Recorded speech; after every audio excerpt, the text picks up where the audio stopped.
Good afternoon, everyone. My name is Gus Tugendhat, and I'm the founder of a company called Tussell, and we provide market insight on UK government contracts and spend. I'd like to thank DACB for hosting this event at your superb offices. I'd like to thank techUK for inviting us once again to speak at this event. And I'd like to thank all of you here in person and online for coming in today. I'm the kind of warm-up act. I'll speak for about kind of 15 minutes to try and set the scene on the target market. So what we're talking about, so what I've been asked to talk about is to give you a sense for the size and shape of the public sector IT market in Greater Manchester. So looking at it kind of regionally. Often we look at it kind of nationally, but today we've got a regional focus. And just by way of context on the public sector generally, wherever you are on the political spectrum, or whichever of the Manchester football teams you do or don't support, one thing which no one can deny about government at the moment is that we are in a period of big government. And actually, most of the things affecting all of our lives, most of the big topics of the day, are actually making that government even bigger. If you think about what's going to be required to put the NHS onto a sustainable footing, if you think about levelling up, if you think about decarbonising the economy, the cost of living, even the war in Ukraine, all of these things are going to make government even bigger. And so essentially we are positioned as a gateway for companies that want to access that market. And today I'll just talk to you about what's going on in Greater Manchester as it relates to tech. Very briefly, for those of you who haven't heard of us before, we count many of the biggest suppliers to government across a range of sectors as our customers. Our data is so good that it's used heavily by the government itself, both at a central and local government level, to basically better understand their own contracts, spend, counterparties, suppliers, to help them get more social and economic value out of their procurement. And finally, we've also become the media's go-to source of insight on public procurement, and our data was cited nearly 300 times last year alone. And finally, in terms of where the data I'm going to present to you comes from, it's all open. The great thing about the UK government is it's actually very transparent in its dealings with the private sector. You might look at some of those COVID contracts and things and think it's not quite transparent enough, but it's actually kind of on a relative basis, it does very well. And all we do is basically collect all of this open data and turn it into useful data so that you don't have to kind of spend your own time and resources doing that. So everything I present to you, however kind of punchy or controversial or kind of unintuitive, actually ties back to an invoice or to a contract or to something that we can actually prove. But I will say, if anything, the data is underreported, understated, because the more you dig into things at a regional level, the more there's kind of regional procurement channels which are not always as transparent as they would be. So if you look at the data, if anything, it's probably underrepresenting the opportunity. So I'll just kind of lead with that caveat. But let's get into it. So let me just start by giving you a sense of, if you're selling into Greater Manchester, what is the size and shape of the opportunity? First, we'll actually just look at IT procurement in general. And what this chart does is it breaks down wider public spend on IT over the last 5 years by public sector by public sector buyer type. So the overall market last year was £17 billion. And what you can see is that the market grew a lot during COVID, and then it kind of locked in those gains and held steady last year. So basically, the market is at a kind of all-time high. No surprise that central government accounts for, give or take, about 50% of that. It waxes and wanes, but is always about 50%. I think the most interesting story on this slide is that over that time period, the proportion of IT spend from local government has been shrinking. That is the green portion there. So even though the market itself is growing, local government share has been declining slightly, and most of that spend has basically moved towards the NHS. So the NHS accounts for 21% of total IT spend, up from 12% about 5 years ago.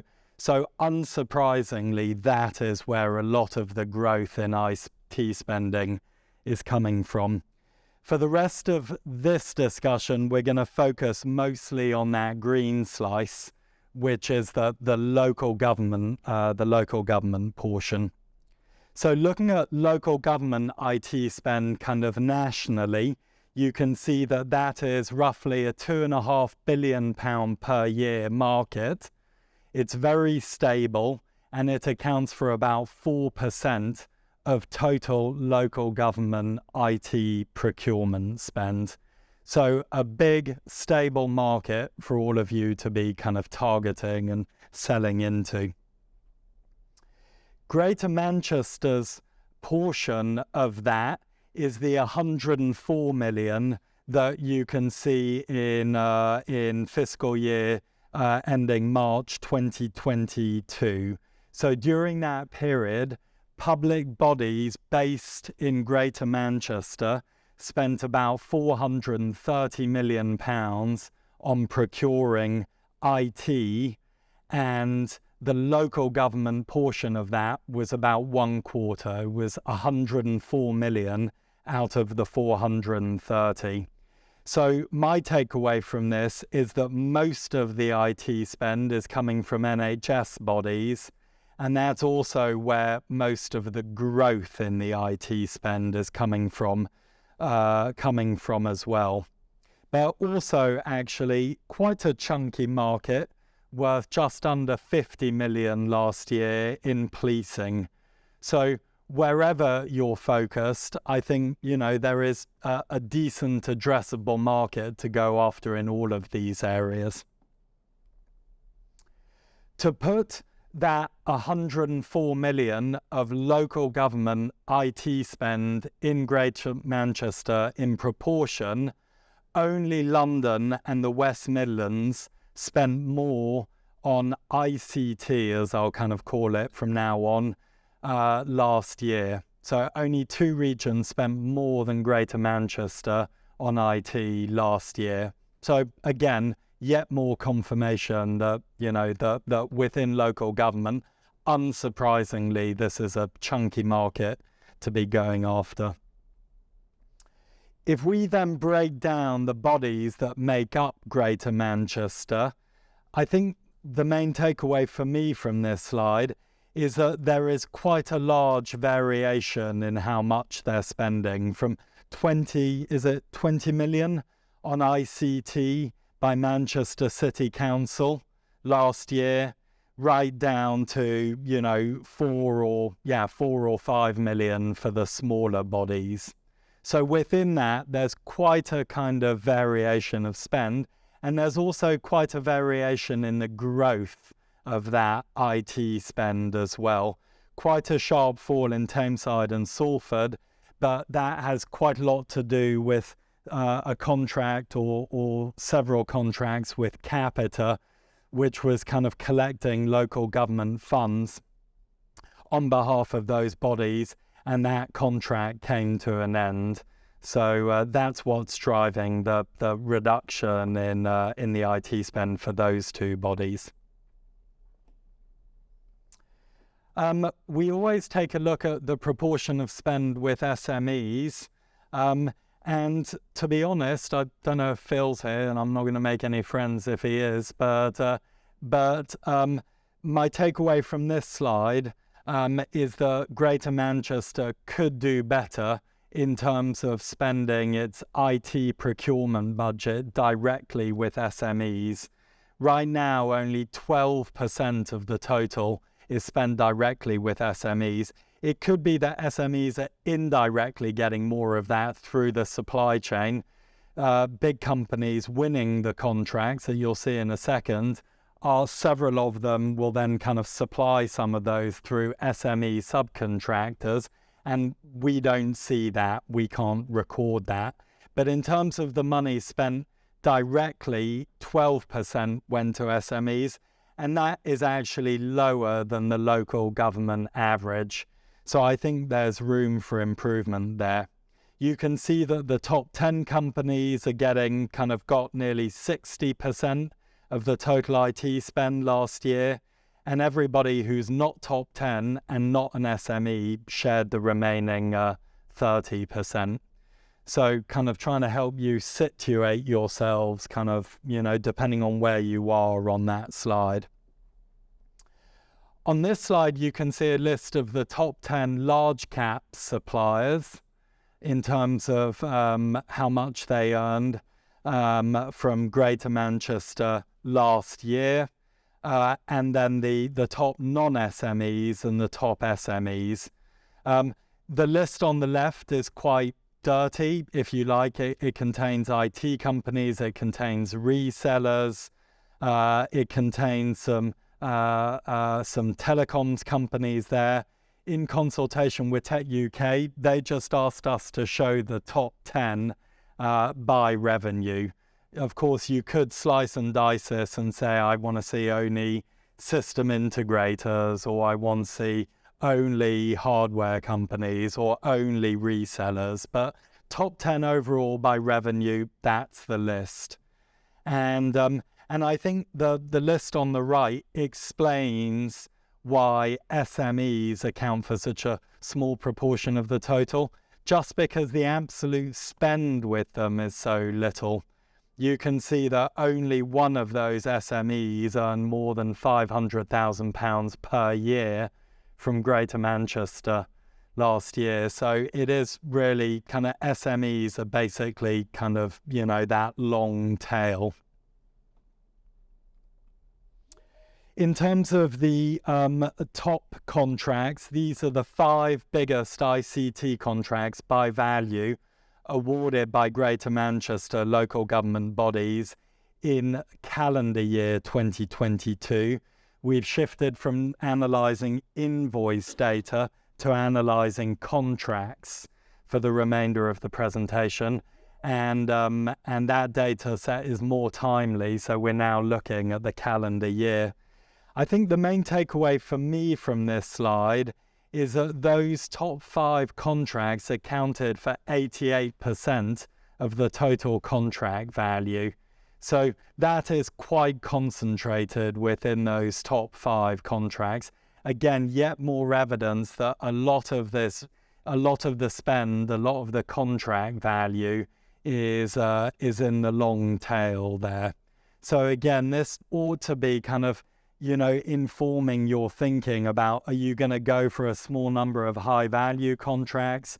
Are you going to position yourself as going for a longer tail of smaller contracts? It's possible to take all of these factors into consideration when you're planning your BD. Coming through to the last lap here, we're just going to look a little bit of frameworks and then look ahead a little bit to what it is we think you can still influence and where you could really focus your resources for maximum impact. This chart shows you the proportion of IT contracts that were being awarded via framework. And you can see these are ICT contracts in Greater Manchester. You can see that the proportion that were awarded through frameworks reached a high of 33% in 2020, and then actually was reduced to just 4% last year. Now, that may have something to do with the underreporting that I referred to before. If there are framework providers that are not publishing their contract awards, we can't analyze them. We can't tie them back to the framework. So I suspect that this is a bit underreported, but I think it's still kind of directionally meaningful. And the takeaway for us here is that for whatever reason, Greater Manchester is purchasing significantly less via frameworks than local government generally.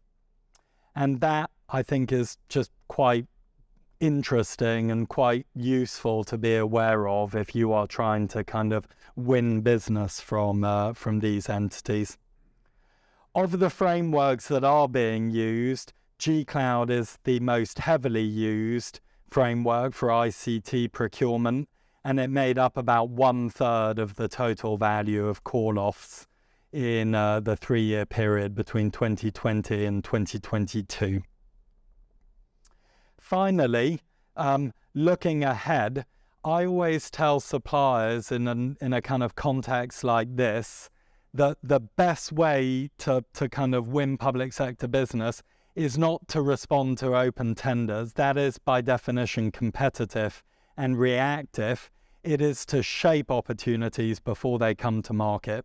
Now, we don't have a crystal ball, but we do go into our database and analyze live contracts by their contract end date. And what we've done here is we have basically analyzed all ICT contracts in local government. This is broader than just Greater Manchester. This is local government. So all ICT contracts awarded by local government that come up for renewal in the next 24 months. And there are over 1,500 of these contracts with an aggregate value of £766 million. And if you want to get ahead of that opportunity, then analyze that data. You can come to us or firms like us. You can go to the open data if you don't want to spend money on data and want to allocate your own internal resources to that instead, and analyze those contracts for contracts in your sweet spot.